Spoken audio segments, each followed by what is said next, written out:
So yesterday we saw in Call of Duty World War II the final introduction of the Iron Curtain 2 contract. It was one of 2 times the Iron Curtain 2 was available via Butcher in the Quartermaster out of the last 2 weeks. We ended up seeing that it was a 24-hour only contract yesterday, and then we also saw that last Saturday as well. And admittedly, it wasn't my favorite timing due to the Black Ops 4 beta, but it was something that all you had to do was jump on and activate the contract, and then you could complete it at any point that you want after that. But I digress. We saw one of the most sought-after variants since the launch become available simply via in-game challenge. Attached to a hefty price tag, sure, you were at least guaranteed it.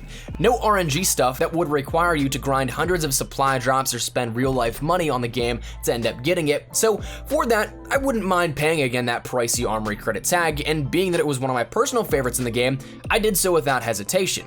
But that said, the Iron Curtain 2 is awesome and all, but it got me thinking about the future of so many other awesome variants. We've detailed a ton here up on the channel before multiple times because I think they're awesome enough on their own to warrant an update for you guys after some certain stretches of time pass, and we see some implemented here and there, get into the regular mainstream of weapons in World War II. But while we're just about 2 months out from the end of Year 1 support for World War II, which is kind of crazy to think about and how fast it's gone, we're just 2 months away from Black Ops 4's release. So with that, there's still a surprising amount of unreleased variants that we haven't seen released to the mainstream just yet, and to me, that'd be a huge shame if these just go by the wayside, because there are some awesome designs that may never make it to public release. So today I want to take a little bit of time to talk about the potential avenues that these could come down to be released, when and how we could ultimately get our hands on them in-game as well.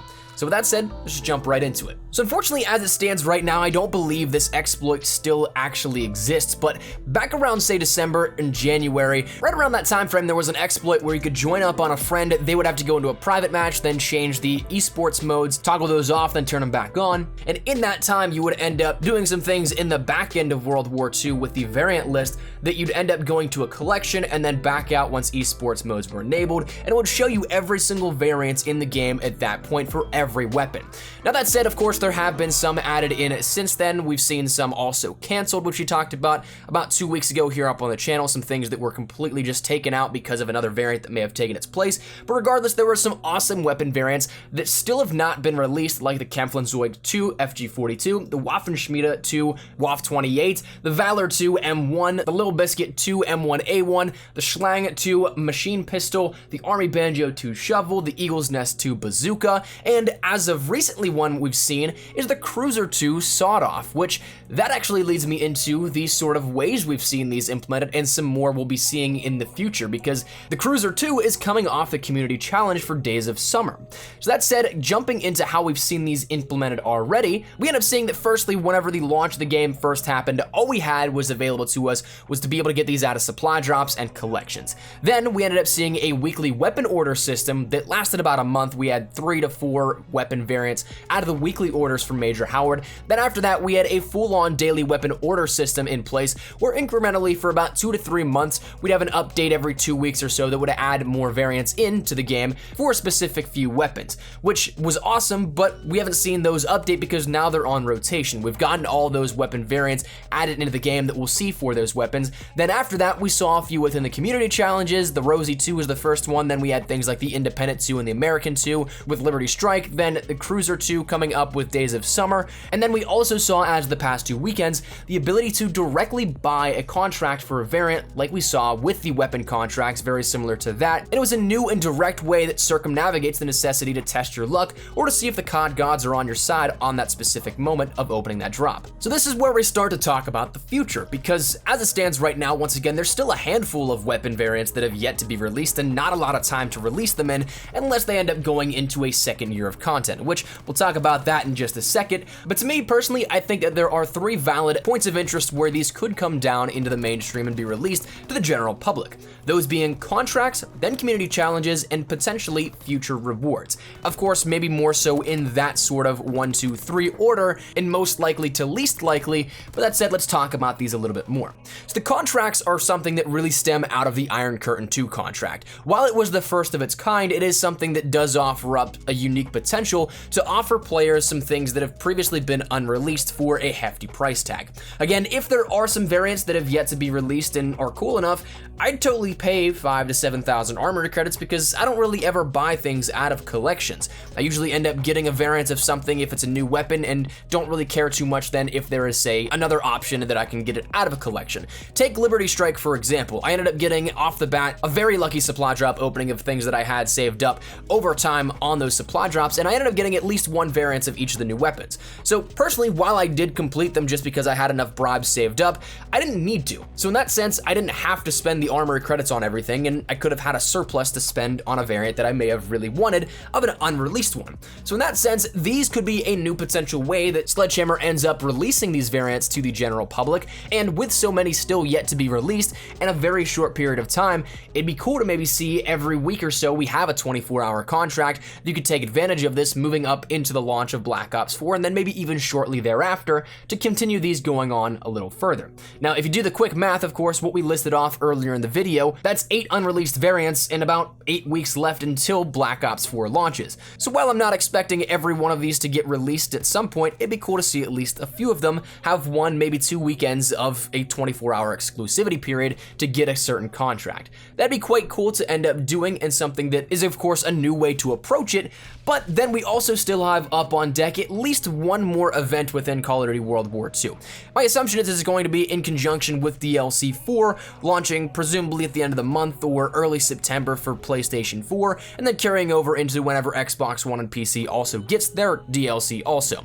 So with that, we could end up seeing one final community challenge go out in the year 1 content, because like we've seen in recent times, we had the Rosie 2 once again, the Independent and American 2 variants, and then also the Cruiser 2 as of most recently within community challenges. So who's to say one of these don't come up for a DLC 4 community challenge in the event thrown in the mix there also. But the final thing that I think is probably the least likely, but is still something I'd love to see, is maybe future rewards. We ended up getting Master Prestige rewards come out, of course, as of recently with the title update that started Days of Summer, but alongside that, we also ended up seeing that we have a decent portion of the community thinking that might not be necessarily enough to satisfy everybody that's gotten to, say, level 1000. You get a few uniforms, yes, a few camos, that's awesome, but for a lot of people, that might not justify the grind. So who knows, maybe there is a third leg of that system that we get in place coming at a later point, but again, to me, that's a little less likely than the other two. But then that leads us into the final topic of discussion of Year 2 content, because this has been a hot topic of discussion as well on the channel, because I see it, you guys probably see it, whenever I switch over to, say, Black Ops 4 content, I have people saying, don't do Black Ops 4, I want to play World War II, talk about that. And whenever I do World War II like I am today, I'm sure I'm going to get comments in the comment section down below saying, why are you uploading World War II during the Black Ops 4 beta? So of course there's a massive schism between the community, and to each their own. Everybody is entitled to their own opinions and can enjoy the games they want to, but that said, there are still people that will probably play World War II well into the life cycle of Black Ops 4.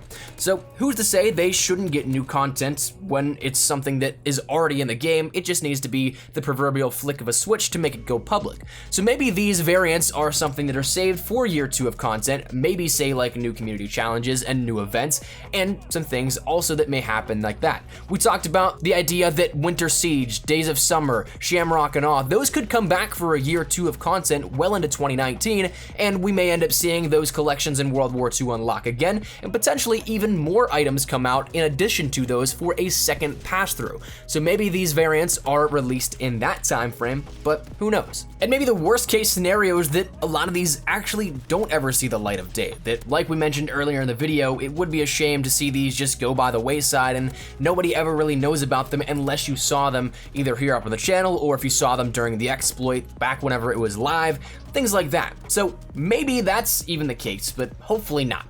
That said, we're gonna wrap it up there. I wanted to give you guys my little thoughts here on potentially how Sledgehammer could actually release these currently secret, hidden, and unreleased variants in World War II. I'd love to get your thoughts and feedback though. What would you guys like to see here for this? Is there any in particular you'd like to see released to the general public, or maybe not so much? Do you not really care about these hidden variants in World War II? Whatever it may be, let me know your thoughts in the comment section down below. Love to get your feedback on this, but hopefully you guys enjoyed the video. If you guys did, make sure you drop a like down below. Of course, if you guys are new to the channel, make sure you guys subscribe so you don't miss a single thing regarding Call of Duty World War II, Black Ops 4 content, anything updates, news, information, best class setups, tips, tricks, all that good stuff. We got you covered here up on the channel. So if any of that interests you, make sure that subscribe button so you don't miss a single thing. And if you guys also want to follow me over on Twitter, that's the best place to get connected outside of YouTube. Practically live on Twitter. So if you guys want to strike up a conversation, ask me a question, whatever it may be, that link is down there in the description below for you guys to check out. And also, if you guys want to follow me over on Instagram as well, a little more active over there now, which is pretty awesome. I'm enjoying that platform too. So if you guys want to follow there, feel free to. That link is as well in the description below. But all that said and out, I hope you guys have a fantastic day. Thank you guys all so much for watching. My name is Espresso. I'll see you guys later. Take care and peace.